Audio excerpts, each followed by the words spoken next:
7 words beat.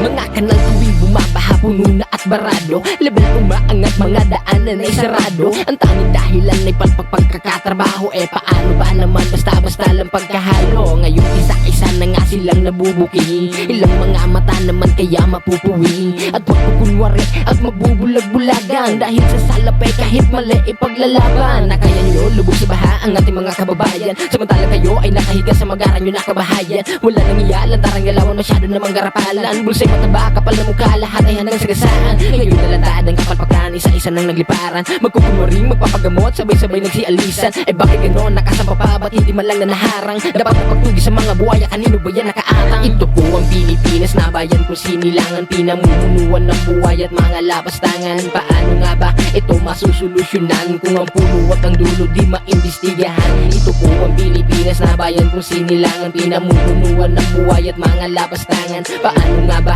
ito masusolusyonan kung ang puno at ang dulo di maimbestigahan?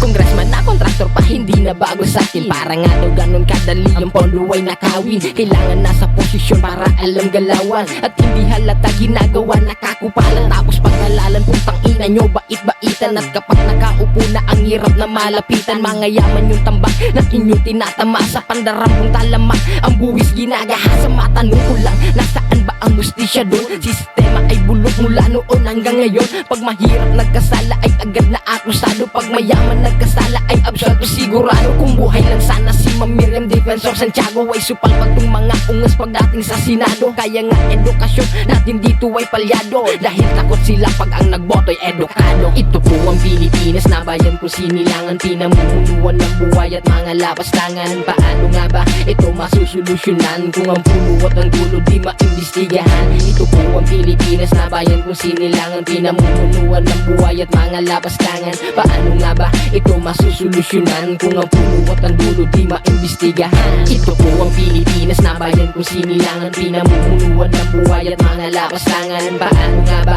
ito masusolusyonan kung ang puno at ang dulo di maimbestigahan? Ito po ang Pilipinas na bayan kung sinilangan, pinamumunuan ng buhay at mga lapastangan. Paano nga ba ito masusolusyonan kung ang puno at ang dulo di maimbestigahan?